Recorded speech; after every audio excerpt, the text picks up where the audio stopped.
Saludos y buenas tardes. Este es otro episodio del Banquete de Frank y hoy estaremos continuando con la lectura de La libertad como necesidad, independencia absoluta y confederación latinoamericana. Cuando las Fuerzas Armadas de los Estados Unidos invadieron a Puerto Rico en 1898, nuestro país pagó bien caro y bien duro el fracaso del proyecto de confederación latinoamericana que había impulsado a principios de ese siglo el liberador Simón Bolívar.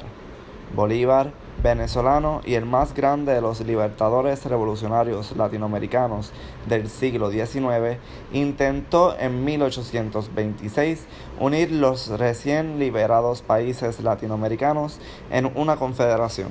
El propósito principal de dicho proyecto era garantizar la independencia latinoamericana frente a cualquier potencia enemiga de su libertad.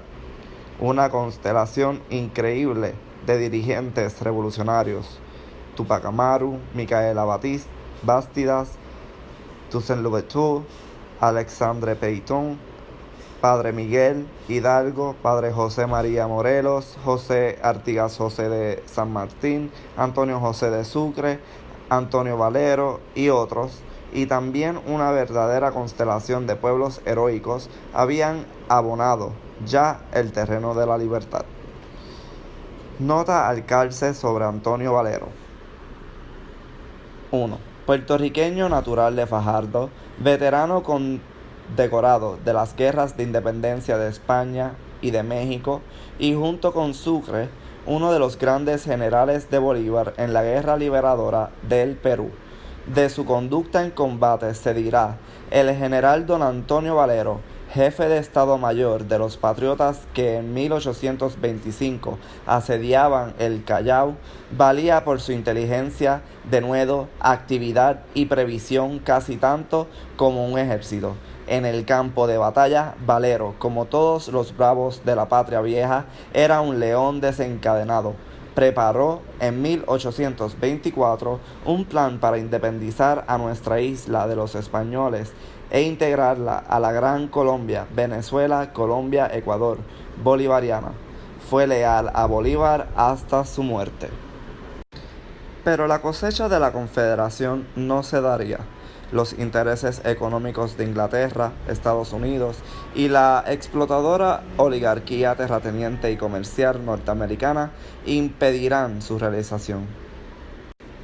Nota al calce 2 sobre los intereses económicos de Inglaterra, Estados Unidos y la explotadora oligarquía terrateniente. En 1829, Bolívar le escribe a Patricio Campbell: los Estados Unidos parecen destinados por la providencia para pagar la América de miserias a nombre de la libertad. En cuanto al petróleo, recurso esencial para la producción de energía eléctrica y combustible, y para el desarrollo de la industria eléctrica, los mayores productores en América Latina lo son México y Venezuela. Hay petróleo también en Argentina, Chile, Brasil, Colombia, Perú, Bolivia, Cuba y Trinidad y Tobago. Como el gas natural, utilizado también para producir electricidad, y el petróleo, se encuentran en los mismos yacimientos. Prácticamente todos los productores de petróleo cuentan también con depósitos de gas natural. También bauxita, que es la base para la producción de aluminio, se encuentra en Jamaica, Surinam, Guyana y Brasil. El estaño se extrae en Colombia y México. El cobre se extrae en México y Chile, siendo este uno de los países el mayor productor de este recurso mineral en el mundo. Más grande yacimiento de hierro, materia prima esencial, para la producción de acero, a su vez esencial al desarrollo industrial y fluvial. Están localizados en Venezuela y Brasil. Como productores de aquel se destacan la República Dominicana, Cuba y Brasil. El que se extrae en México, Perú y Bolivia. Hay magnesio en Brasil, y Guyana, etcétera, etcétera, etcétera. Ya entre 1865 y 1870, banqueros británicos, el Banco de Londres, la Baring Brothers y la banca Rothschild financiaron una guerra en contra de la economía nacional que habían desarrollado nuestros hermanos paraguayos a partir de su independencia en 1814. Subvencionados por los británicos, Argentina, Brasil y Uruguay, países invadidos por grandes latifundistas agroexportadores, invadieron Paraguay, destruyeron la economía nacional de este país y casi exterminaron su población. Paraguay quedó así sometido a los intereses económicos de los comerciantes, los industriales y los banqueros británicos. Esta invasión por delegación se conoce como la Guerra de la Triple Alianza contra Paraguay. La división de la América Latina en más de 20 países causará estragos en la lucha por lograr la independencia económica. América Latina, un continente extraordinariamente rico en recursos naturales, pasará de ser un proveedor de minerales y productos agrícolas de los imperios europeos a convertirse en un conjunto de mercados sometidos a los excedentes de producción, a las inversiones de los préstamos de las grandes empresas de los principales países capitalistas. Inglaterra será el principal beneficiario de esto en el siglo XIX.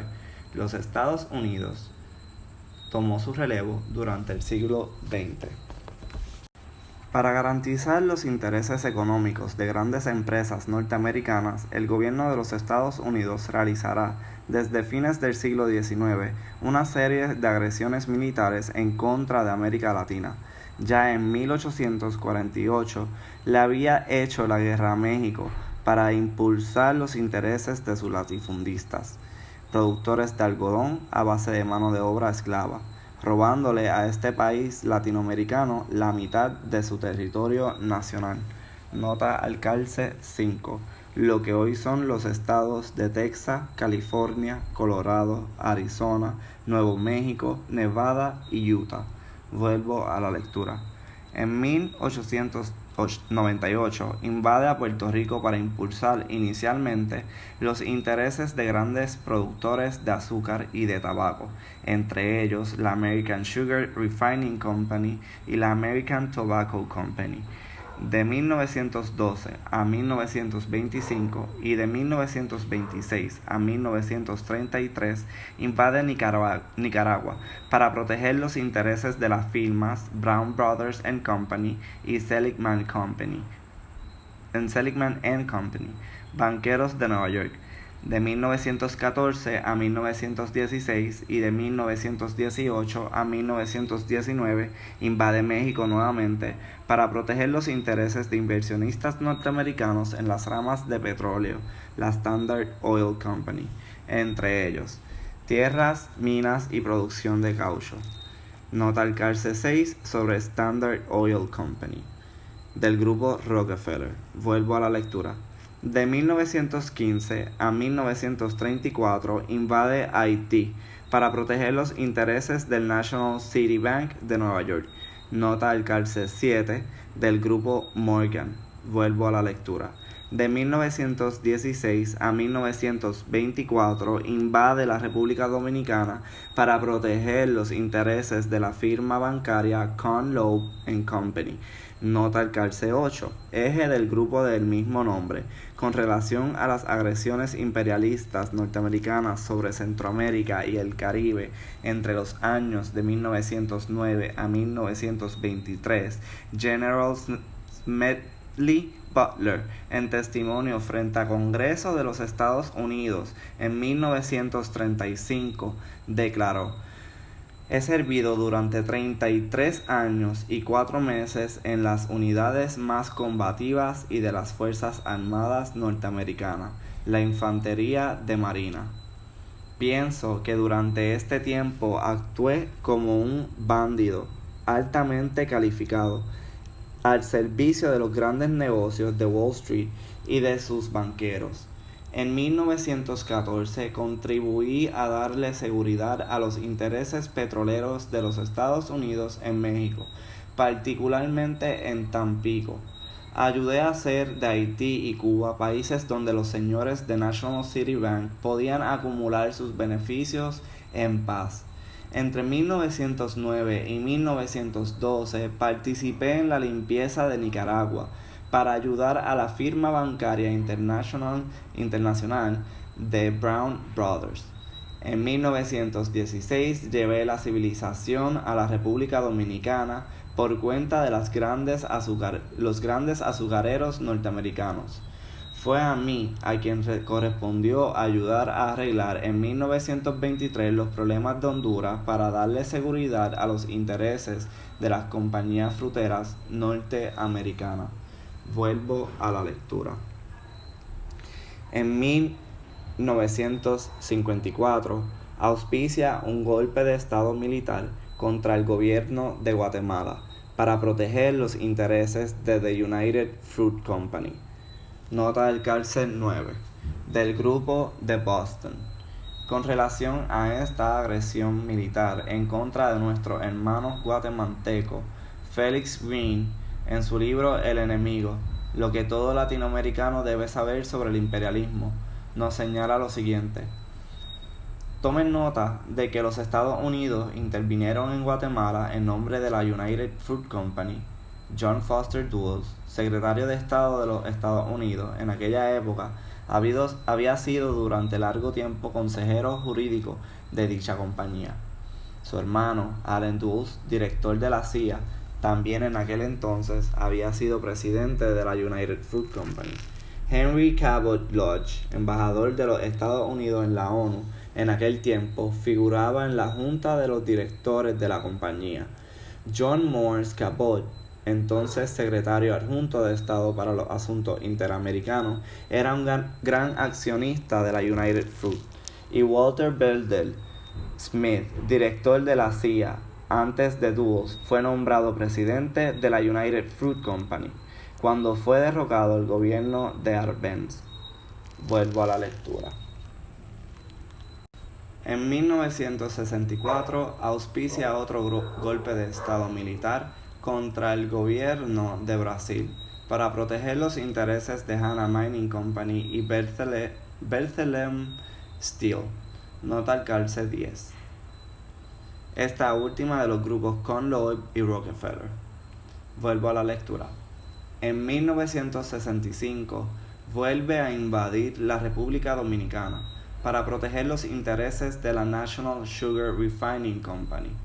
En 1973 auspicia otro golpe de estado militar, esta vez contra el gobierno de Chile, para proteger los intereses de la International Telegraph and Telephone, de la Connecticut Copper Company y la Anaconda Copper Mining Company. Nota del cárcel 11, todas pertenecientes al grupo Morgan. Vuelvo a la lectura. Decenas de miles de hermanos latinoamericanos pagarán con sus vidas estas agresiones militares, y esta es solamente una lista parcial. Nota del cárcel 12. Y en algunos casos sus consecuentes dictaduras, Somoza en Nicaragua, Trujillo en República Dominicana, Castillo Armas en Guatemala, Castelo Branco en Brasil, Pinochet en Chile, etc. Ahora el gobierno de los Estados Unidos convoca a los gobiernos capitalistas latinoamericanos a una iniciativa de las Américas, la llamada Área Libre de Comercio de las Américas, un proyecto imperialista de unión aduanera para someter aún más a los países latinoamericanos, a los grandes empresarios norteamericanos, para mutilar aún más las posibilidades de América Latina de lograr su independencia económica. Nota al cárcel 13. Y es de hecho un proyecto que los mismos Estados Unidos habían intentado ya a finales del siglo XIX con el nombre de panamericanismo. James Blaine, uno de los políticos más importantes de los empresarios industriales norteamericanos de esa época, fue su principal promotor.